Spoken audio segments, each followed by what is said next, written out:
ओढ़ के कैसे द्वार तुम्हारे आऊं, मैली चादर ओढ़ के कैसे द्वार तुम्हारे आऊं। हे पावन परमेश्वर मेरे, हे पावन परमेश्वर मेरे, मन ही मन शर्माऊं, मैली चादर ओढ़ के कैसे, मैली चादर ओढ़ के कैसे।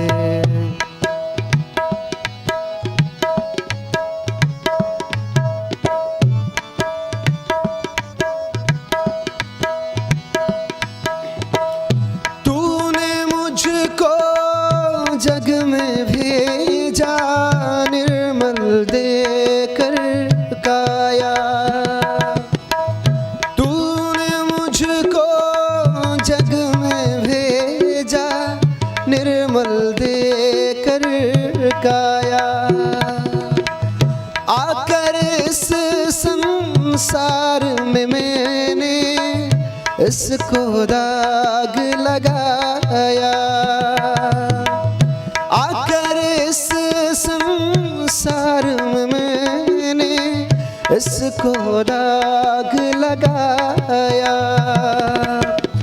जन्म जन्म की मैली चादर कैसे दाग छुड़ाऊं, मैली चादर ओढ़ के कैसे, मैली चादर ओढ़ के कैसे द्वार तुम्हारे आऊं। हे पावन परमेश्वर मेरे, हे पावन परमेश्वर मेरे, मन ही मन शर्माऊं, मैली चादर ओढ़ के कैसे।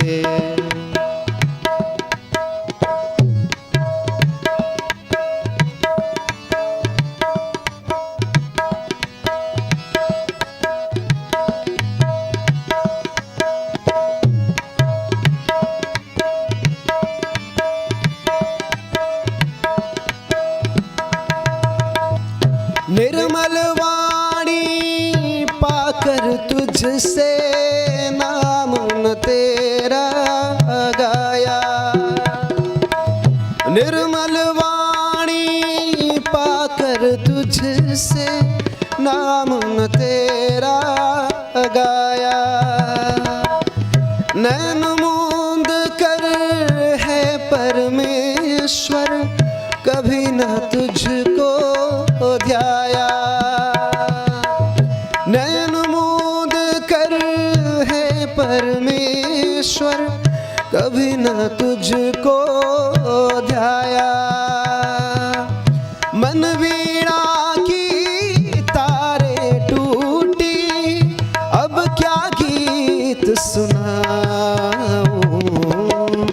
मैली चादर ओढ़ के कैसे, मैली चादर ओढ़ के कैसे द्वार तुम्हारे आऊं। हे पावन परमेश्वर मेरे, हे पावन परमेश्वर मेरे, मन ही मन शर्माऊं, मैली चादर ओढ़ के कैसे।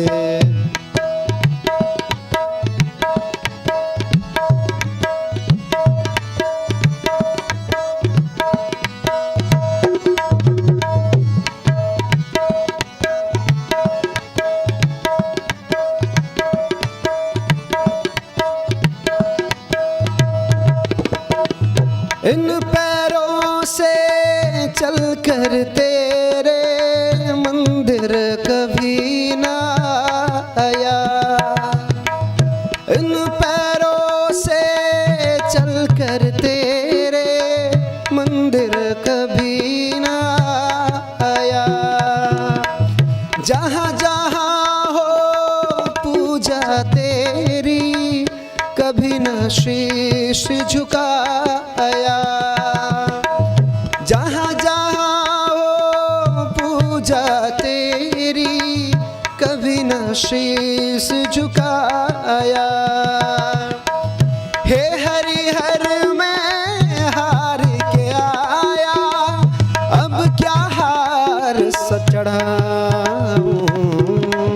मैली चादर ओढ़ के कैसे, मैली चादर ओढ़ के कैसे द्वार तुम्हारे आऊं। हे पावन परमेश्वर मेरे, हे पावन परमेश्वर मेरे, मन ही मन शर्माऊं। मैली चादर ओढ़ के कैसे।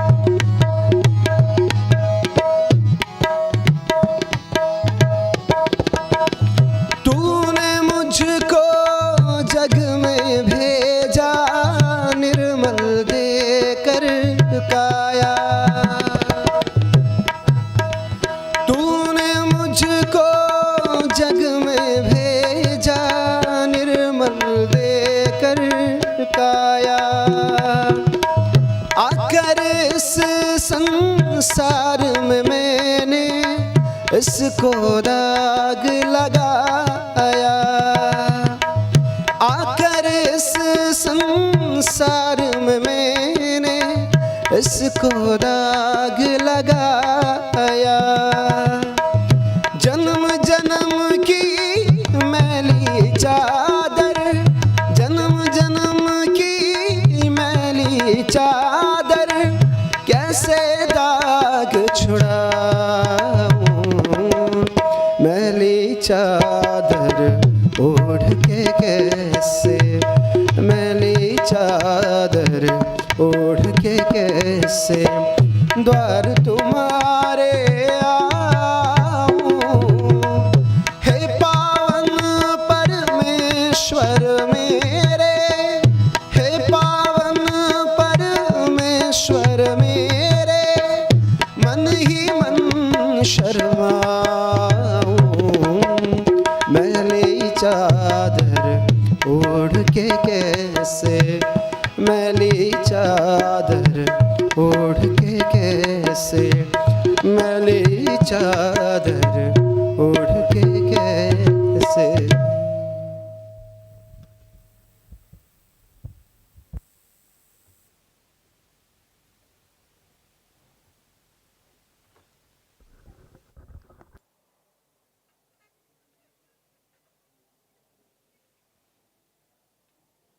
Welcome to Satsang. Such a beautiful opportunity as always to dive deeply together into that presence of truth. The truth that applies to all of us, the truth of who we are. That truth for which we literally took birth in order to experience, to know who we are. Not just intellectually, but to actually live it, experience it. Move through the world knowing who we are. Move through the world as that true self. rather than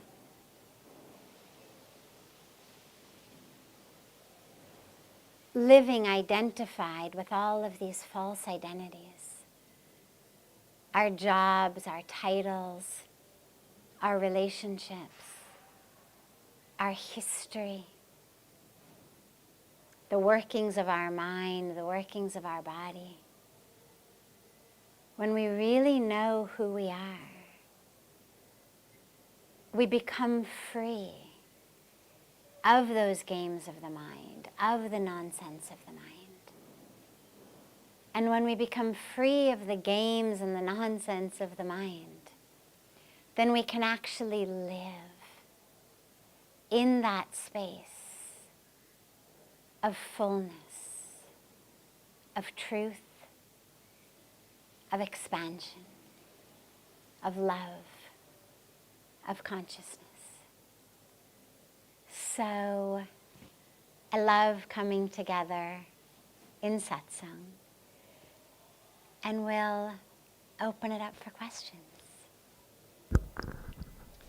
Should we mend or break ourselves into spirituality? Should we? Mend or break ourselves into spirituality? Mend. Mend. Neither.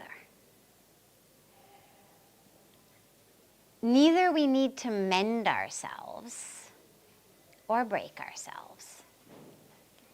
Nothing is wrong. If we say you need to mend yourself, it means you're broken. If you say you need to break yourself, it also implies you're broken, because it implies that who you are, how you are, is actually so broken that it can't be mended. The whole thing needs to be destroyed and sort of rebuilt.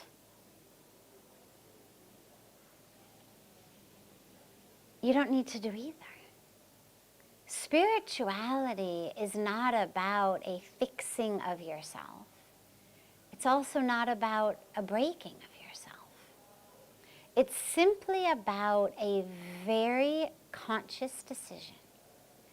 Look, if I'm standing at a point in the road or anywhere, I can only walk in one direction at a time. So I can either walk north or south, but not both. I can walk east or west, but not both.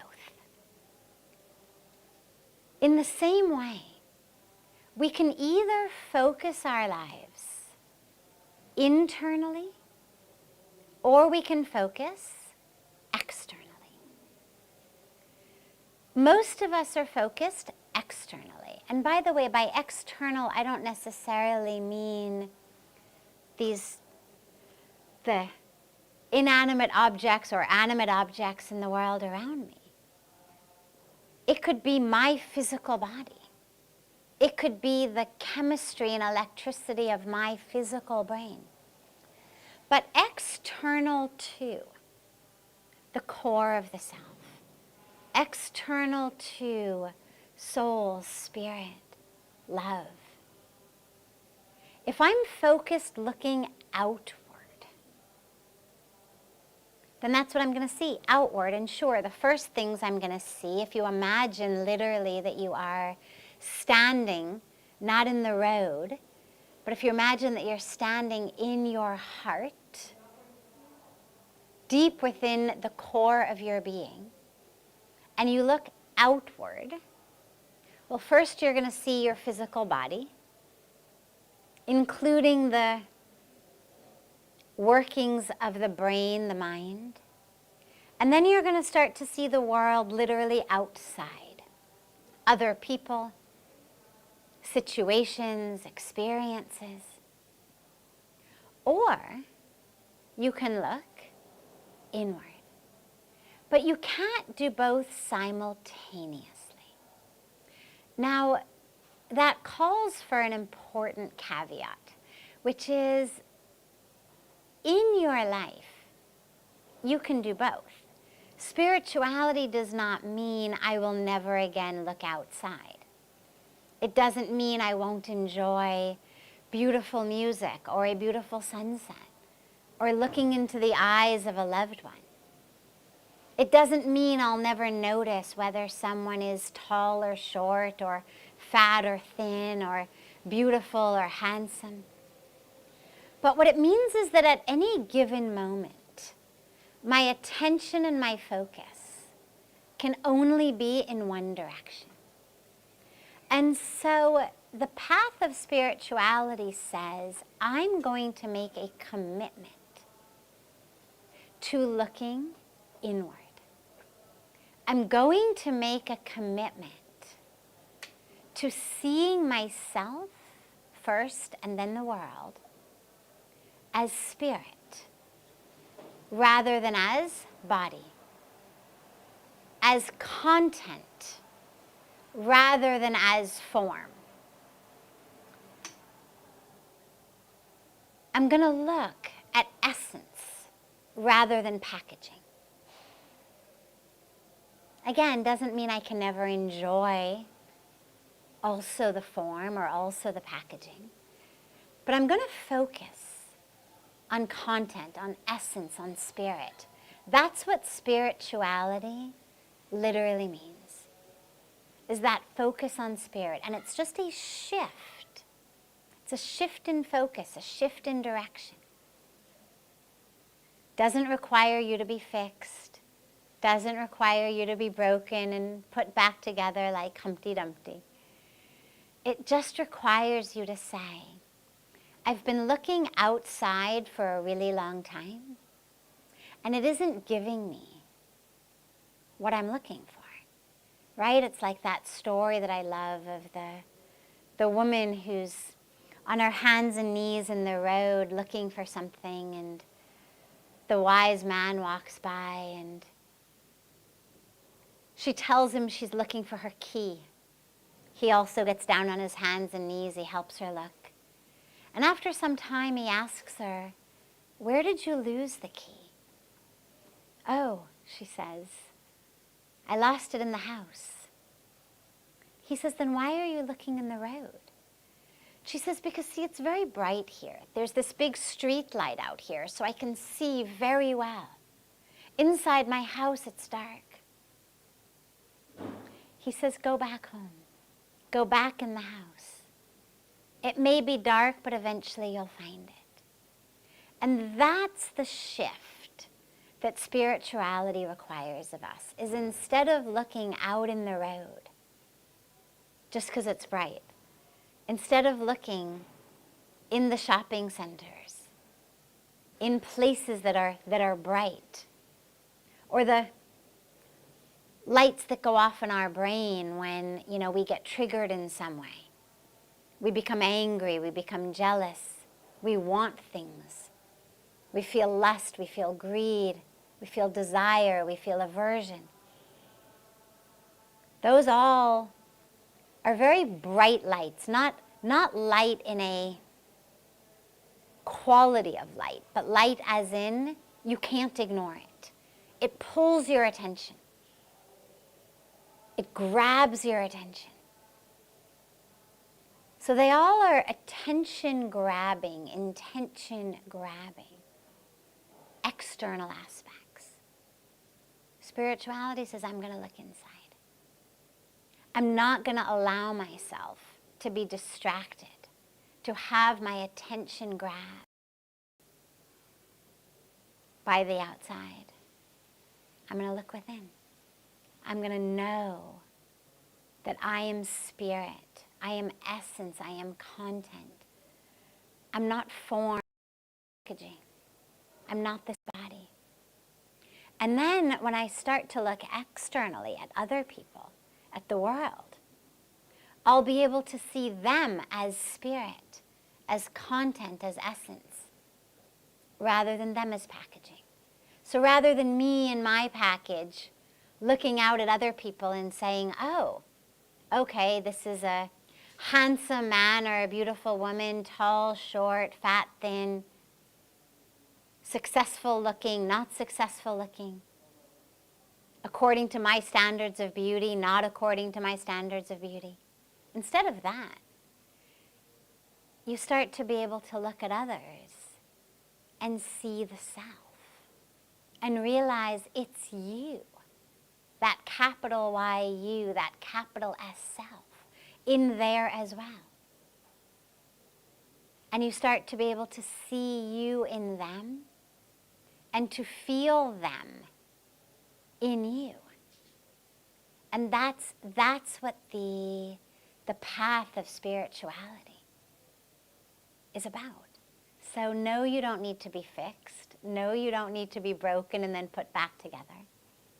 You just need to shift the focus. Teens live with the biggest egos. How can parents deal with it so everyone can have a calm life? You know, teenage years, yeah. I remember in my high school, there was a wonderful board that was up that said, enjoy your adolescence. It's the last time you'll know everything.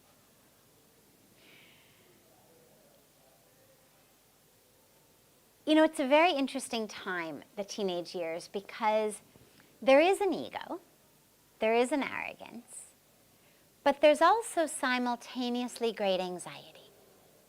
And in many cases, in many ways, that ego and that arrogance is really kind of masking an inner insecurity.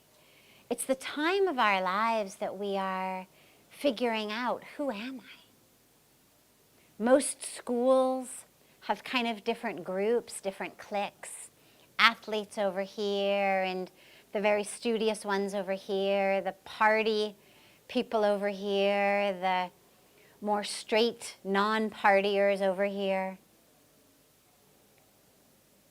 All different groups. And of course, you know, I was in high school 35 years ago. I'm sure they've come up with all sorts of new groups today.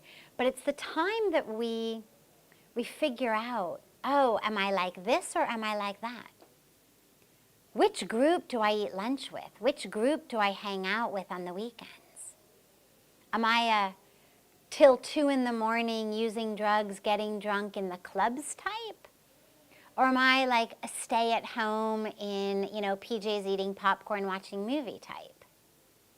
Or am I a reading or writing or creating art or creating music type? Who am I?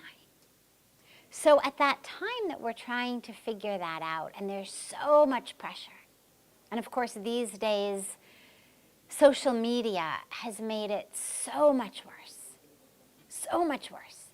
because it's not just a matter of understanding your identity. Teens these days actually have to have 2 identities. One is who they really are. They have to figure that out. What do I really like? What are my real values and ethics and priorities and goals and dreams? And what's the identity I'm going to curate for social media? Which in most cases is very different from the real identity. So I actually am just, my heart is so full of compassion for young people these days, because it's hard enough being a young person, being a preteen, being a teenager, and just figuring out one identity. But then having to have another identity that you have to curate and present to the world and figure out who's gonna like what. Do they like my selfie better if I'm facing this way or if I'm facing that way, if my hair is like this or my hair is like that? Chin down, chin up, funny apps that make, you know, my cheeks fatter or skinnier, my lips fatter or skinnier. Having to navigate that at the same time that you're having to navigate who am I? I can't even imagine the difficulty. So my heart actually goes out so much to the youth of today. And to their parents, remember, they're not nearly as sure of themselves as they're telling you they are.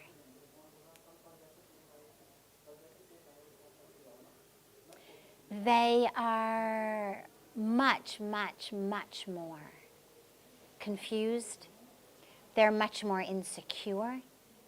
They are struggling a lot more within themselves. Have compassion for them. And yeah, they're going to be arrogant and obnoxious and rebellious at times. Absolutely. Absolutely. But remember also, their bodies are full of hormones. We all know the impact of drugs and alcohol on our minds. You know what happens if you drink too much alcohol, you say stupid things, you do stupid things. You wake up the next morning and you really, really, really regret it. Take drugs, say stupid things, do stupid things, really regret it. All that's happened is that the brain has become flooded with chemicals. Even if they're not drinking alcohol or using drugs, their brains are flooded with chemicals. We call those hormones. They're flooded with them. It's constantly causing them to feel in different ways, think in different ways, act in different ways. And it's the time when these waves of hormones are just rushing through their bodies. So have compassion, have love, recognize they are not doing this to make your life miserable. I promise. None of them are waking up in the morning thinking, how can I make mom and dad's life miserable? They're really just trying to navigate their own way through the world. But you also have to set borders and boundaries and discipline. That's essential for them. There must be borders. There must be discipline. There must be lines that they know they can cross and cannot cross. There must be limits. Limits on social media, limits on their device, limits on the computer. There must be rules. Times of the day they're allowed to use it, times they're not. And yeah, they'll fight you. They'll scream, they'll yell, they'll tell you they hate you. They'll say you're the worst mom and dad ever. Welcome to parenting. And by the way, that has gone on long before there were smartphones or social media. Teenagers telling their parents they hate them is kind of part of the package. Since teenagers have wanted to do things that their parents have said no to, you've got conflict. But the answer to the conflict is not to give in, because then it's just going to continue. The answer to the conflict is to stay firm, stay grounded, and stay anchored, such that if they say, I hate you, you don't say, oh, okay, no problem. Take the car, do whatever you want, come home whenever you want, no problem, forget it. You stay strong. And you know that it isn't true. You know that what they're saying isn't about you, but it's about them. But that requires you as parents to be grounded and anchored spiritually, so that you don't start to doubt yourself and suffer based on what your teenagers are saying and doing.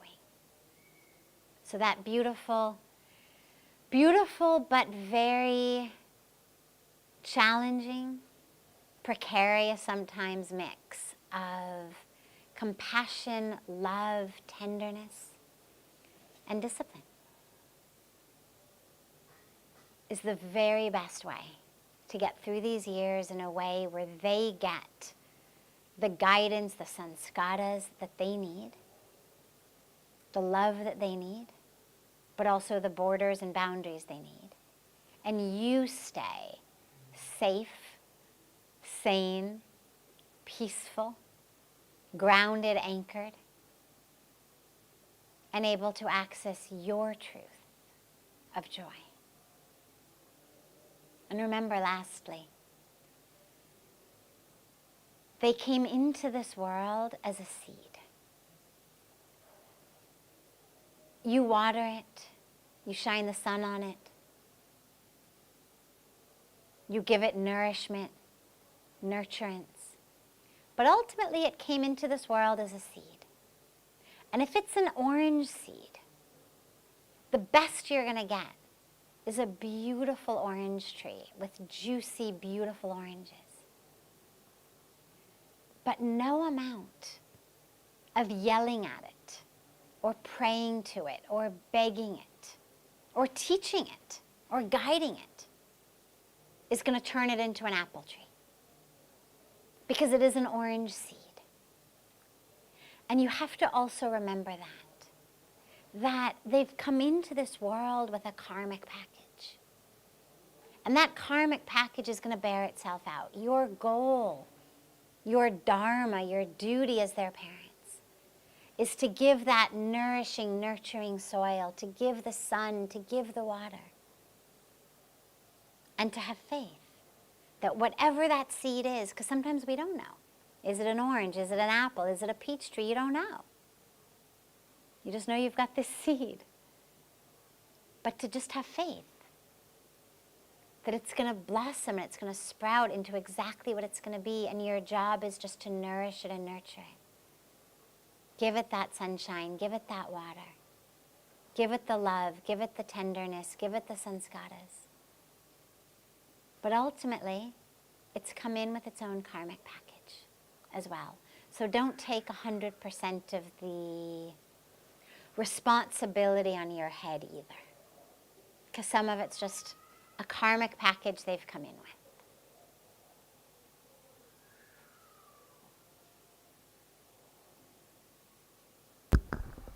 While doing puja, I'm not able to control my thoughts. Rubbish and negativity surround my mind. How do I concentrate? So this is actually one of the reasons we do puja. Puja means our worship ceremonies. When we offer flowers and water, fire, incense to the divine. We don't do puja for God. Sometimes people think I'm offering puja to God, like somehow God needs our water or needs our rice or needs our flowers. God doesn't. We do puja because we need to be reminded to spend time with God. And so if you sit down to do puja and your mind wanders, just focus more on the puja. There's mantras you can be chanting, you should be chanting. As you're offering, focus on what you're offering. You're offering the water. You're offering the flowers. Realize this is Mother Earth you're offering. As you offer, really feel what you're offering, but also know that all those elements, the fire, the water, the earth, the air, the ether, these are the same 5 elements that your body is made up of. And so you are offering yourself to God through these elements. So if the mind wanders, just bring it back to the mantra, whatever mantra is being chanted. Come back to the mantra. If you do puja with a priest and the priest is chanting, chant along with the priest. If you're doing puja and you're chanting the mantras, chant them with more love. Chant them out loud. Sometimes if we just do it in our mind, it's very easy to kind of let it run on autopilot while our mind also wanders. Speak them out loud. Speak them loudly. Sing them. Try to sing them in the most beautiful tone, like proper Vedic mantras. Hold your image of the divine, whichever divine manifestation you're offering to, hold that image in your mind. And whatever random thoughts are coming, offer those also to God. Oh God, here's my offering of fire, here's my offering of water, here's my offering of my thoughts of jealousy, here's my offering of my monkey mind. Here's my offering of being stuck in yesterday and anxious about tomorrow. Here's another flower. Here's another thought of jealousy. Here's some more water. Here's my anger. Just offer it all, whatever comes. Offer it. And that'll keep your mind engaged. It'll also make your puja much deeper and much more real and much more beneficial for you and your connection to God. Have a beautiful, beautiful rest of your evenings. A beautiful morning, day, wherever you are in the world. And today is Tuesday. We'll see you for meditation on Friday, and then again for satsang again on Saturday.